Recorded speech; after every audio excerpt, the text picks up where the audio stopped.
At Ashdown House in Berkshire, if a servant walking up the stairs happened to encounter one of the family members coming down, the servant was required to stop immediately and turn to face the wall. No bow, no curtsy, no greeting. You simply pressed your face against the wallpaper and waited in silence until the sound of footsteps faded and you were alone again. And that wallpaper you were pressing your face against had a reasonable chance of slowly poisoning you to death. But we will get to that shortly. Welcome to life inside a Victorian manor in 1880. A world of extraordinary wealth, astonishing beauty, 14-course dinners, and a rigid social machine so finely calibrated that it could destroy your entire life over a card game. This is a world where fewer than 1,500 families controlled the social universe of an empire, whilst where 80% of the country's land belonged to just 7,000 people, and where the man who owned the house you lived in earned the modern equivalent of $1.2 million a year, while you, the person keeping his house running, took home roughly £25 annually. That translates to about $2,700 in today's money, for a full year of work, starting at 6 in the morning and ending, if you were lucky, around 10 at night. The popular imagination paints the Victorian Manor as a place of elegance and refinement, and it was, if you happened to be born into the right family. For everyone else, and that means nearly everyone, the manor was a beautifully decorated machine designed to keep you invisible, silent, exhausted, and grateful for the privilege of all three. You would not have lasted a week. And by the end of this, you will understand exactly why. Let's start with who actually lived in these places, because the numbers alone tell a story. In 1880, the true upper class of Britain, the people who owned country estates and moved through what was simply called society, numbered fewer than 1,500 families. These were the aristocracy and the substantial gentry, the dukes and marquises and earls and viscounts and barons. 431 hereditary members of the House of Lords sat at the top of this pyramid, and between them and a few thousand other landed families, they controlled approximately 80% of the acreage in the entire country. The Duke of Westminster employed around 50 indoor servants and another 50 outdoor servants. The 6th Duke of Portland kept roughly 300. Queen Victoria herself had about the same number, plus a separate staff of Indian cooks whose sole job was to prepare a curry lunch for her every single day. These families structured their entire year around the social season, which revolved around wherever the royal family happened to be. From April to July, and again from October to Christmas, the aristocracy descended on London. Then from August through December, they retreated to their country estates for house parties, pheasant shooting, and fox hunting. Every movement, every dinner, every visit was choreographed according to an unwritten code, so complex and so ruthlessly enforced that a single misstep could end your social existence permanently. And all of it, every last bit of it, ran on the backs of servants. Well, more Victorians worked in domestic service than in factories or on farms. It was the single largest employment sector in the country. According to the 1881 census, almost 1.6 million women worked in indoor domestic service alone, representing 35% of the entire working female population aged 10 and upwards, 10 years old. Women outnumbered men in service by 20 to 1, partly because male indoor servants carried a special tax, which meant only the truly wealthy bothered employing them. If you walked into a grand house and saw footmen lining the hallway, you were looking at a display of wealth as deliberate as the silver on the dining table. Those footmen, by the way, were specifically chosen for their height. Guests and employers preferred tall footmen. A particularly tall or good-looking footman could actually command a higher salary than the rest of the household staff, which is a hiring practice that makes modern employment law look positively enlightened. The hierarchy inside the house was absolute. At the top sat the butler, the most highly ranked servant, earning between £40 and £60 a year, responsible for running the entire household, hiring new staff, and overseeing every daily operation. Beside him stood the housekeeper, always female, always addressed as Mrs., regardless of whether she had ever been married, who managed all the female staff and maintained the furnishings. Below them, in the grandest houses, servants split into two worlds that barely interacted. The upper 10, which included the house steward, butler, housekeeper, chef, valet, and lady's maid, that enjoyed daily contact with the family. The lower 5, the under-butler, footman, housemaids, scullery maids, kitchen maids, laundry maids, coachmen, and hall boys might never see or meet the family they served. They ate in the basement servants' hall. They slept in the attic. They moved through hidden corridors and back staircases specifically designed so the family would never have to lay eyes on them. And the rules governing their behavior read like a psychological experiment in erasure. Never let your voice be heard by the ladies and gentlemen of the house, except when necessary, and then as little as possible.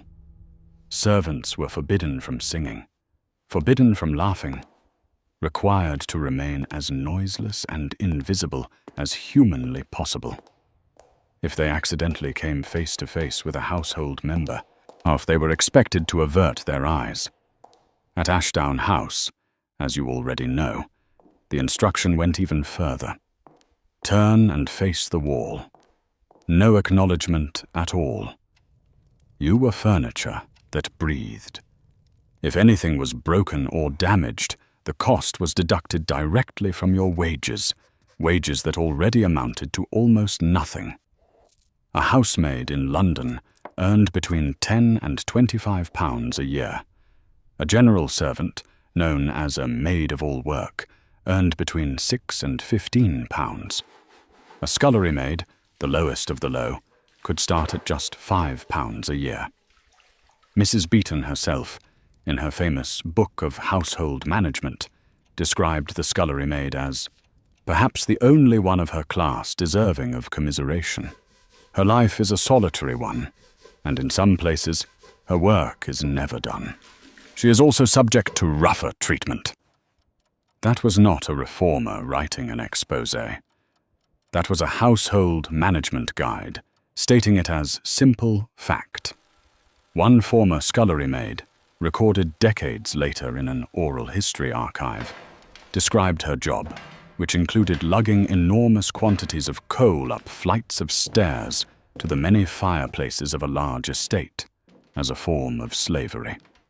She started her day before dawn and finished it in the dark, with hands cracked and raw from scrubbing, and knees swollen from hours spent on stone floors. That swelling had a medical name: prepatellar bursitis, inflammation from prolonged kneeling. It was so common among household servants that doctors simply called it housemaid's knee. The scullery maid hauled hot water from the boiling room to the baths upstairs, at each load weighing approximately 15 kilograms. She cleaned pots, scrubbed floors, emptied chamber pots, and did it all under the supervision of the cook, who could treat her however she pleased. In many houses, the scullery maid was not even called by her real name. She was simply called Mary, regardless of what her actual name was. A standardized label for a standardized human tool. A 16-year-old orphan, testifying in a Victorian inquiry, said, "When I was 10, I was sent to service as maid-of-all-work in a small tradesman's family." She was 10, and that was normal. Servants received half a day off on Sundays. Occasionally, if they were fortunate, they received a full day off in an entire month. The change to a full day off per week did not arrive until the 1900s, when it became fashionable. Not fair. Fashionable, where romance was essentially prohibited. The posted rules in many great houses stated it plainly. Followers are strictly forbidden, and any maid found fraternizing with a member of the opposite sex will be dismissed without a hearing. If servants fell in love, they typically had to leave service, usually without a character reference, which meant they could not find work anywhere else. For a disgraced female servant, the options narrowed to two: return home in shame or turn to prostitution. And up until 1860, it was entirely legal to beat your servants without any legal consequence. You could also compel them to attend church, where they sat in a segregated section at the back. The day after Christmas, servants received gifts from their employers, and this tradition became what is still known in Britain as Boxing Day, at one day of generosity to compensate for 364 days of near invisibility. Now picture yourself not as a servant, but as a guest, or even as a member of the family. Surely that was the good life. The candlelit dinners, the shooting parties, the silk dresses and champagne. And yes, parts of it were spectacular, at least on the surface. But the surface itself was trying to kill you. Let's talk about the walls. By the mid-Victorian era, wallpaper was cheap and everywhere. Over 32 million rolls were produced every year by 1874, with the cheapest papers selling for as little as a penny a roll. The most fashionable color was a vivid, striking green, created using a pigment called Scheele's green, invented by a Swedish chemist named Carl Scheele. The color was gorgeous. It was wildly popular with the pre-Raphaelite movement and home decorators across every class. It contained copper arsenite, which is to say, it contained arsenic. In 1858, one manufacturer estimated that 100 million square miles of arsenic-colored wallpaper hung on the walls of British homes. Another vendor admitted to using up to 2 tons of Scheele's green per week to produce his Christmas green wallpapers. The initial medical reports of wallpaper poisoning appeared in the late 1850s. A Birmingham physician named William Hines described suffering from abdominal cramps and lightheadedness triggered by the green wallpapers in his own study, while 2 of his patients reported sore throats, weakness, and inflamed eyes that mysteriously vanished every time they left their homes for a seaside holiday and returned every time they came back. In 1862, the problem became impossible to ignore. 4 young siblings in the Limehouse district of London's East End died after sharing a bedroom decorated with Scheele's green wallpaper. They had torn strips off the wall and licked the green off the surface. The public outcry was enormous, and yet the wallpaper industry barely flinched. William Morris, one of the foremost designers in England, and a man whose wallpapers decorated some of the finest homes in the country, did not believe arsenic was dangerous. In 1885, he wrote to his friend Thomas Wardle, "As to the arsenic scare, that's a greater folly it is hardly possible to imagine. The doctors were bitten, as people were bitten by the witch fever." Morris dismissed the entire medical establishment as hysterical. It is worth mentioning that Morris's own family had financial ties to arsenic mining operations, which may have influenced his objectivity. He did eventually bow to public pressure in the 1870s and began producing arsenic-free wallpapers through Jeffrey & Co. But his personal conviction that doctors had invented the entire scare remained unshaken. Dr. Thomas Orton nursed a family through a mysterious illness that killed all 4 of their children. He tested the water. He inspected the home for filth. Everything came back clean. The only thing that unsettled him was the green wallpaper in the children's bedroom. Surgeon Robert Brudenell Carter went further, stating publicly that he believed 2 of his own children had died from arsenical wallpaper in their nursery. In Birmingham, a couple and their pet parrot all fell ill within a week of each other, and all 3 recovered after the green wallpaper was stripped from their walls. Even Queen Victoria was not immune. Mysterious illnesses at her own Osborne house were connected to William Morris's vivid arsenic-packed wallpapers, and in 1879 she reportedly ordered all the green wallpaper torn down in Buckingham Palace after a visiting dignitary became sick during his stay. The science that finally explained how wallpaper could kill you without being eaten did not arrive until 1891, but when Italian chemist Bartolomeo Gossio proved that it was the combination of arsenic in the pigments and fungi growing in the wallpaper paste that produced a toxic gas. For decades, the wallpaper in your bedroom had been slowly gassing you while you slept, and nobody understood why. And arsenic was not just on your walls. Every Victorian home kept arsenic powder around for rats and mice. People simultaneously applied arsenic cosmetics to their faces, gave their children toys painted with arsenic, wore dresses dyed with arsenic, and preserved their meat by dipping it in arsenic to keep away flies. Some upper-class women deliberately ate arsenic mixed with vinegar and chalk to achieve the fashionable, deathly pale complexion that high society demanded. In one factory employing 100 girls making artificial flowers dyed green, 26 showed symptoms of chronic arsenic poisoning. 1 died after months of suffering from ulceration, and only 4 appeared to have no symptoms at all. A member of Parliament spent months confined to his home by a painful eruption on his feet. The cause was eventually traced to his fashionable green socks. He recovered quickly once he stopped wearing them. In 1837 alone, 506 deaths from inadvertent arsenic consumption were reported, and it was not until 1851 that customers were even required to sign a register when purchasing arsenic, or that selling it to children was prohibited. But we are still only halfway through the dangers inside your own home. And if you think the wallpaper was bad, wait until you hear about the lighting, the bathing, the fashion, and what happened when you sat down to play cards. Oh, trust me, you want to stay for what comes next. The gas that lit your home was trying to kill you too. Victorian coal gas contained what one source described as a lethal combination of hydrogen, methane, carbon monoxide, and sulfur. Any building with poor ventilation ran the risk of carbon monoxide suffocation.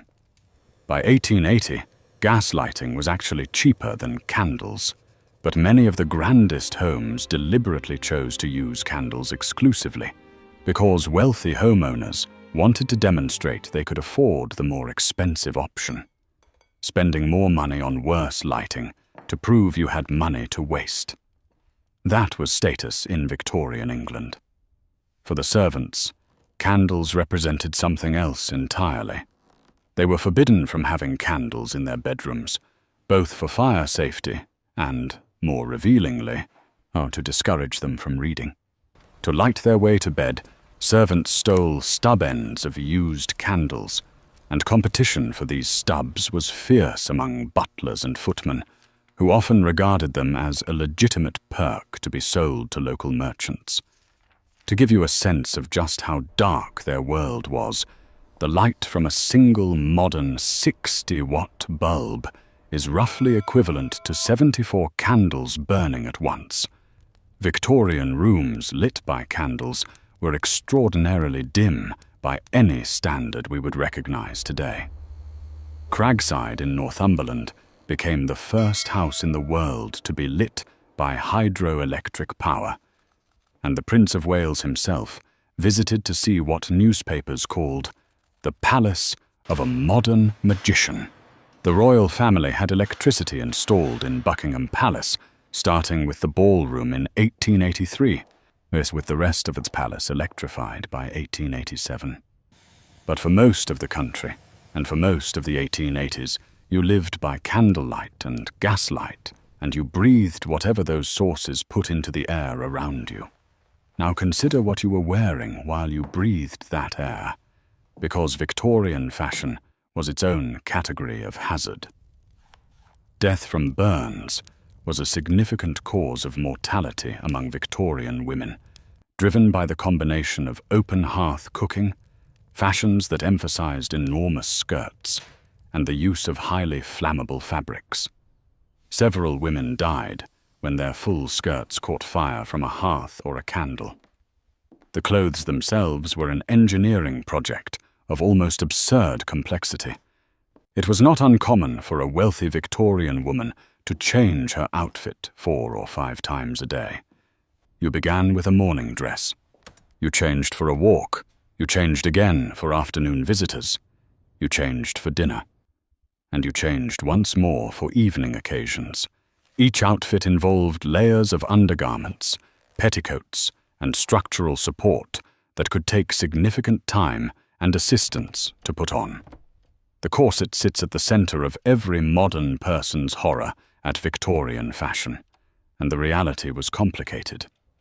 Medical critics of the era warned that corsets were destroying women's bodies, but their criticism had little scientific backing. X-ray images did show that tightly laced corsets could change the shape of the rib cage, and they did cause organs to shift and affected digestion.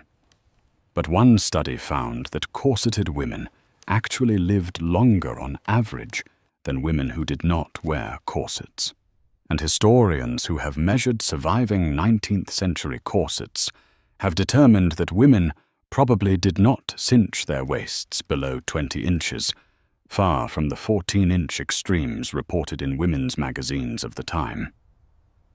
The Rational Dress Society was founded in 1881 specifically to protest these restrictive clothing norms, pushing back against corsets, heavy fabrics, and dangerous petticoats, but their influence was limited.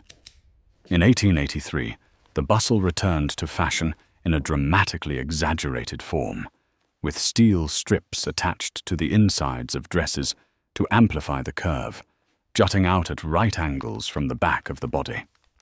The new Phantom bustle, patented in 1884, featured a pivot mechanism that allowed the steel wires to collapse when the wearer sat down and spring back up when she stood. When fashion had become a mechanical device you strapped to your body, and your beauty routine was no safer than your wardrobe. Victorian aristocrats brushed their teeth with a paste made from chalk dust, soot, and cuttlefish powder. Professional dentists were so rare that people seeking help with their teeth often turned to barbers or blacksmiths for extractions. Noblewomen washed their hair by cracking raw eggs directly onto their heads, and when egg supplies ran low, they substituted vinegar, rum, or black tea. Some Victorian medical theories held that frequent bathing weakened the bodily constitution and could actually cause illness, which resulted in some members of the nobility going months without bathing. They relied on perfumes to mask the inevitable consequences. Few private houses, even among the aristocracy, possessed anything resembling a dedicated bathroom. The wealthy gathered at Turkish baths or spas, but the evidence suggests they did more socializing than actual bathing. The first toilet paper squares were not sold until the 1870s, and the toilet paper roll itself was not invented until 1891. Before that, people used old newspaper or corn cobs. The mental image of a duchess in a silk gown using a corn cob is one I will leave you to sit with on your own. Before the age of hot water bottles, servants warmed sand in large pots and distributed it into sacks to place in their beds for warmth. Carpets, without the benefit of vacuum cleaners, were cleaned by spreading damp tea leaves across the surface and sweeping with a stiff brush. Laundry for even a modest estate was a 7-day process. Soaking on Monday, scrubbing on Tuesday, or hanging on Wednesday, starching and ironing on Thursday and Friday, and folding on Saturday. The laundress involved in this process carried 150 pounds or more of washing, filled boilers requiring 20 or more gallons of water, plus another 10 gallons for scrubbing and rinsing, built and maintained fires to heat that water, and walked miles hauling water in buckets. All of that happened before the actual washing began. But for all its physical brutality and chemical dangers, the thing that made the Victorian Manor truly unlivable for a modern person was not the labour or the arsenic or the flammable skirts. It was the social system, the invisible architecture of class and etiquette that governed every interaction, every glance, every word spoken or deliberately left unspoken. Consider what happened at Tranby Croft in September of 1890. Arthur Wilson, a 52-year-old Hull-based shipping magnate who had built his Yorkshire country house in 1876, hosted a house party. Among his guests was the Prince of Wales, who was a particular enthusiast of baccarat, an illegal card game. The prince carried his own set of counters on his person at all times, just in case an impromptu game materialized. During the evening's play, Sir William Gordon Cumming, a 42-year-old lieutenant colonel in the Scots Guards who had seen service in South Africa, Egypt, and Sudan, was accused by other guests of cheating. Gordon Cumming was described by his biographer as possibly the most handsome man in London, and certainly the rudest. He owned a house in Belgravia that he lent to the Prince of Wales for assignations with royal mistresses. None of that saved him. The accusation spiraled into a scandal that reached the courts and the newspapers. After the trial, a leader in the Times declared, "He has committed a mortal offence. Society can know him no more." Gordon Cumming was dismissed from the British Army. None of his close friends ever spoke to him again. His own barrister, Sir Edward Clarke, wrote in his memoirs almost 3 decades later, "I believe the verdict was wrong, and that Sir William Gordon Cumming was innocent." It did not matter. The social machinery had rendered its judgment, and there was no appeal. One evening of cards at a country house, one accusation from the right people, and a decorated military officer with decades of distinguished service ceased to exist in the eyes of his entire world. That was the system you lived under. Not written law, not courts or prisons. Social annihilation, delivered quietly over brandy and baccarat, with the Prince of Wales watching from across the table. The 1880s, it turns out, were the beginning of the end for all of it.